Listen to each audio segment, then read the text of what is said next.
देवताओं और राक्षसों के बीच संघर्ष विराम। शुकदेव गोस्वामी ने कहा, जब असुरों ने अपने सर्प हथियारों से लड़ाई में देवताओं पर गंभीर रूप से हमला किया तो कई देवता गिर गए और अपनी जान गंवा दी। दरअसल उन्हें पुनर्जीवित नहीं किया जा सका।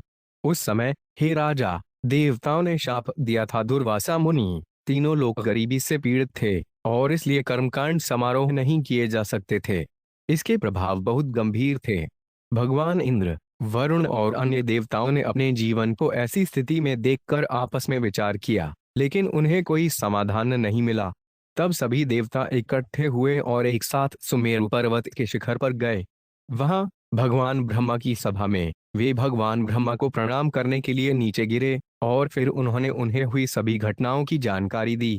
यह देखते हुए कि देवता सभी प्रभाव और शक्ति से रहित थे और तीनों लोग फलस्वरूप शुभता से रहित थे, और यह देखकर कि देवता एक अजीब स्थिति में थे जबकि सभी राक्षस फल फूल रहे थे, भगवान ब्रह्मा, जो सभी देवताओं से ऊपर हैं और जो सबसे शक्तिशाली है, उसने अपना मन पूर्ण पुरुषोत्तम भगवान पर केंद्रित किया। इस प्रकार प्रोत्साहित होकर वे तेजोमय हो गया और वे उन्हें भगवान के परम व्यक्तित्व के धाम में ले गया, जो इस भौतिक संसार से परे है। यहोवा का निवास नामक एक द्वीप पर है, श्वेता द्वीप, जो दूध के सागर में स्थित है। वहां श्वेता द्वीप में भगवान ब्रह्मा ने भगवान के परम व्यक्तित्व से प्रार्थना की। भले ही उन्होंने सर्वोच्च भगवान को कभी नहीं देखा था, केवल इसलिए कि भगवान ब्रह्मा ने वैदिक साहित्य से परम पुरुषोत्तम भगवान के बारे में सुना था। एक निश्चित मन के साथ उन्होंने भगवान की प्रार्थना को वैदिक साहित्य द्वारा लिखित या स्वीकृत के रूप में प्रस्तुत किया।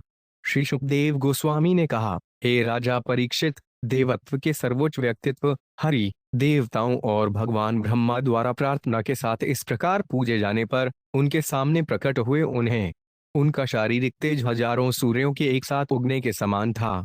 जब भगवान ब्रह्मा, भगवान शिव और अन्य देवताओं के साथ इस प्रकार भगवान के रूप को देखा तो वे सभी तुरंत जमीन पर गिर पड़े और उन्हें प्रणाम किया। भगवान ब्रह्मा ने कहा, मेरे भगवान, हम विभिन्न देवता, इस ब्रह्मांड के निदेशक, आपके चरण कमलों में आए हैं। हम जिस उद्देश्य से आए हैं, कृपया उसे पूरा करें। आप भीतर और बाहर सब कुछ के साक्षी हैं। आपके लिए कुछ भी अज्ञात नहीं है और इसलिए आपको किसी भी चीज के बारे में फिर से सूचित करना अनावश्यक है। शुकदेव गोस्वामी ने आगे कहा, जब भगवान ब्रह्मा की अध्यक्षता में देवताओं द्वारा भगवान से प्रार्थना की गई तो वे उस उद्देश्य को समझ गए जिसके लिए उन्होंने उनसे संपर्क किया था। इसलिए बादलों की गड़गड़ाहट के समान एक गहरी आवाज में भगवान ने देवताओं को उत्तर दिया, जो सभी हाथ जोड़कर ध्यान से खड़े थे। भगवान के परम व्यक्तित्व ने कहा, हे भगवान ब्रह्मा, भगवान शिव और अन्य देवता, कृपया मुझे बड़े ध्यान से सुने, क्योंकि मैं जो कहता हूँ वे आप सभी के लिए सौभाग्य लाएगा। जब तक आप फल फूल नहीं रहे हैं तब तक आपको राक्षसों के साथ समझौता करना चाहिए और असुर, जो अब समय के पक्षधर हैं, हे देवताओं, अपना हित पूरा करना इतना आवश्यक है कि उसे अपने शत्रुओं से भी समझौता करना पड़ सकता है। अपने स्वार्थ के लिए सांप और चूहे के तर्क के अनुसार कार्य करना होगा।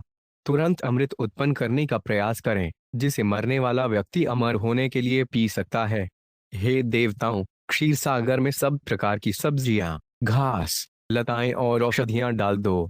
तब मेरी सहायता से मंदराचल को मथानी और वासुकी को मथानी बनाकर क्षीर सागर का मंथन करो, बिना ध्यान दिए। इस प्रकार दैत्य श्रम में लगे रहेंगे, लेकिन आप, देवता, वास्तविक परिणाम प्राप्त करेंगे, समुद्र से उत्पन्न अमृत।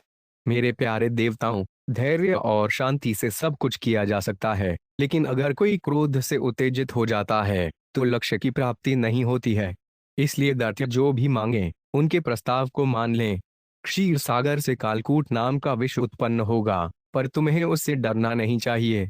और जब समुद्र में से नाना प्रकार की वस्तुएं मंथन की जाएं, तब तुम्हें उनके लिए लोभ या उन्हें प्राप्त करने की चिंता नहीं करनी चाहिए और न क्रोध करना चाहिए।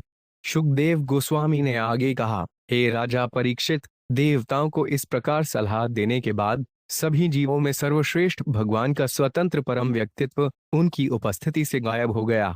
तब भगवान ब्रह्मा और भगवान शिव भगवान को अपना सम्मान पूर्वक प्रणाम करने के बाद अपने निवास स्थान पर लौट आए।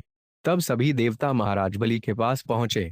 राक्षसों के सबसे प्रतिष्ठित राजा महाराजा बाली अच्छी तरह जानते थे कि कब शांति स्थापित करनी है और कब युद्ध करना है।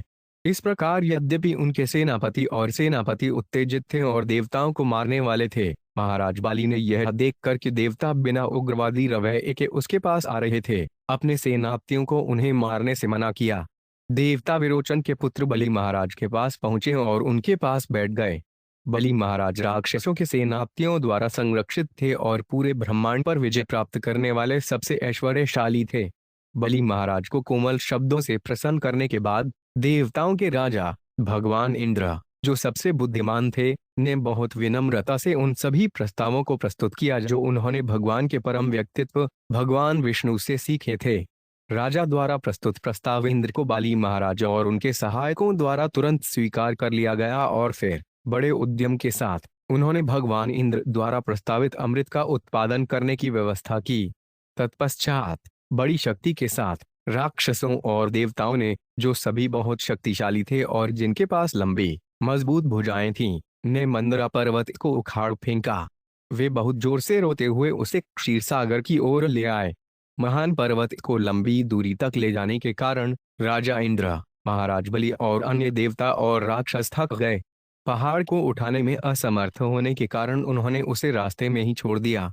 मंदराचल नाम का वह पर्वत, जो अत्यंत भारी था, सोने का बना होने के कारण गिर पड़ा और अनेक देवताओं तथा दैत्यों को चूर चूर कर दिया।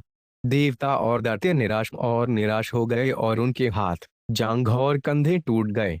इसलिए भगवान के परम व्यक्तित्व, जो सब कुछ जानते हैं, अपने वाहक गरुड़ की पीठ पर वहां प्रकट हुए। यह देखकर कि पर्वत के गिरने से अधिकांश दैत्य और देवता कुचले गए थे, भगवान ने उन पर दृष्टि डाली और उन्हें जीवित कर दिया। इस प्रकार वे शौक से मुक्त हो गए और उनके पास कुछ भी नहीं था, उनके शरीर पर चोट के निशान। भगवान ने बड़ी सहजता से पर्वत को एक हाथ से उठाकर गरुड़ की पीठ पर रख दिया। फिर वे भी गरुड़ की पीठ पर सवार होकर क्षीरसागर में चले गए, देवताओं और राक्षसों से घिरा हुआ। इसके बाद पक्षियों के प्रमुख गरुड़ ने अपने कंधे से मंदराचल पर्वत को उतारा और पानी के पास ले आए। तब यहोवा ने उसे उस स्थान से चले जाने को कहा और वह चला गया।